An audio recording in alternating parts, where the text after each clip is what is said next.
Allir, milli heimis og helvítis, hvert ættum við að fara? Allir ættu að fara til himna.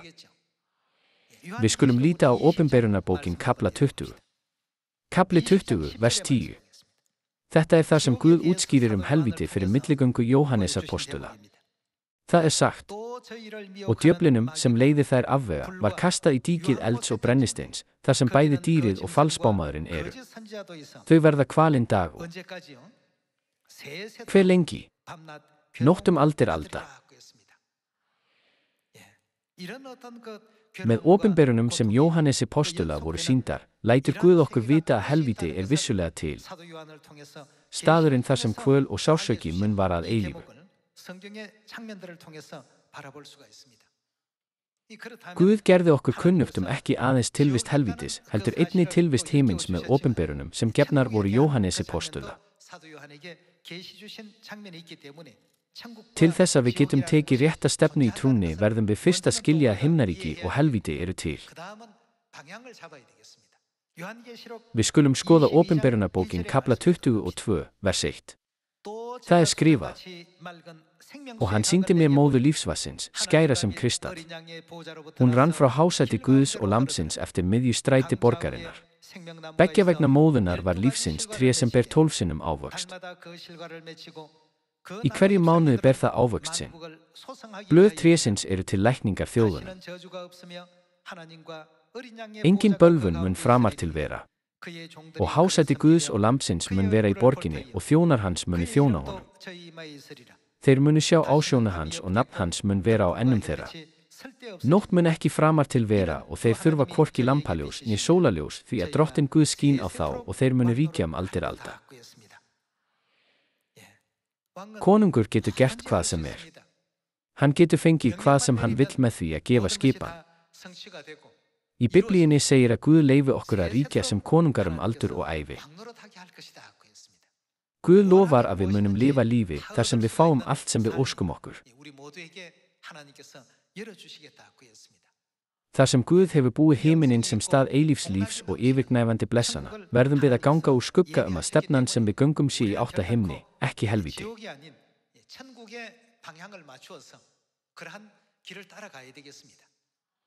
Hins vegar vita margir í heiminum ekki stefnu til himins né hvernig þeir komast inn. Þar sem margir í heiminum þekkja ekki leiðina til himins, hrasa þeir, reika og ráfa lifa marklausu trúarlífi og velta fyrir sér: er þetta leiðin til himins? Eða er það leiðin til himins? Þess vegna kom Guð til jarðar í holdi fyrir 2,000 árum til að kenna öllu mannkyni leiðina til himins.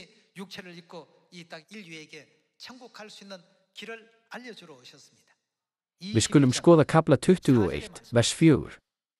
Það er skrifað: og hann mun þerra hvert tár af augum þeirra. Og dauðinn mun ekki framar til vera, hvorki harmur né vein né kvöl er framar til. Hið fyrra er farið. Sá sem í hásætinu sat sagði: sjá, ég geri alla hluti nýja, og hann segir: rita þú, því að þetta eru orðin trúu og sönnu.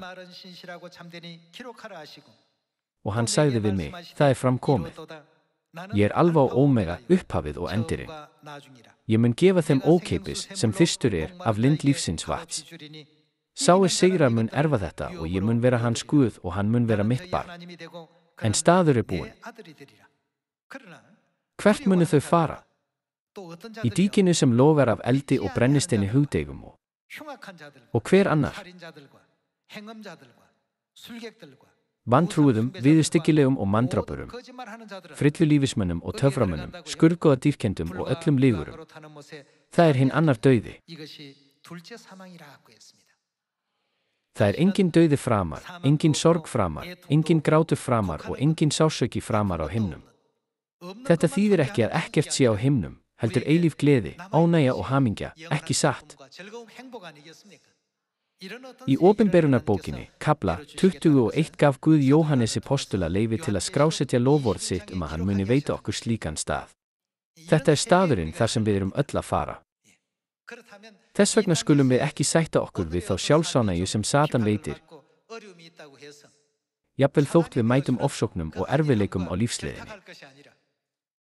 Ættum við ekki að vera reiðubúin að bera okkar eigin kross tímabundið til að komast inn í himnaríki sem Guð að búa okkur undir? Biblían vitnar að Jesús Kristur kom til jarðarinnar sem leiðin sem leiðir okkur til þessa dýrlega heims. Við skulum skoða orðin í Jóhannesarguspjall kapla 14, versi 6. Jesús segir við hann, ég er. Hver er hann? Hann er vegurinn, sannleikurinn og lífið. Nema fyrir mig. Biblían vitnar að án Jesú getur enginn komist til himna. Þýðir þetta ekki að við getum komist í himnaríki, þar sem Guð Faðirinn býr þegar við hlýðum kenningum Jesú Krists að fullu?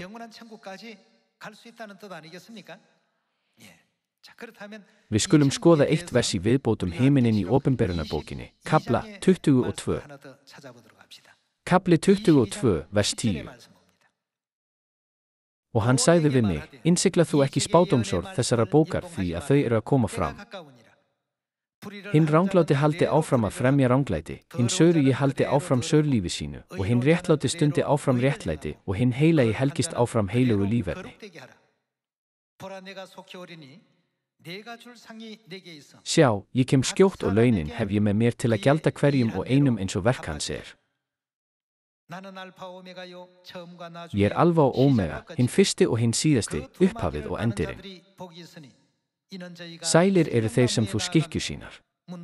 Þeir fá aðgang að lífsins tré og með að ganga hliðin inn í borgina.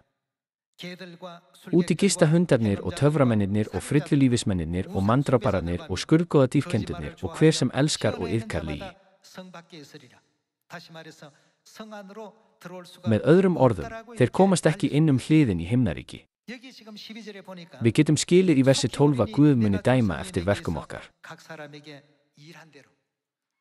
Guð segir, sjá, ég kem brátt.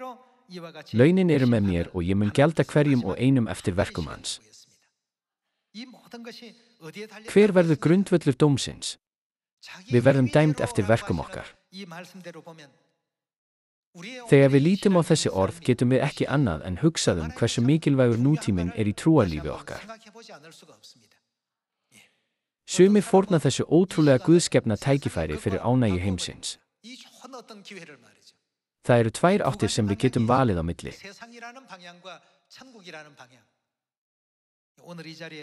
Önnur áttin kallast heimurinn og hinn kallast heiminn.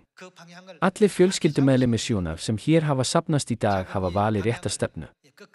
Ég vona að þið haldið öll áfram að ganga þessa leið þar til þið náið eilífu himnaríki.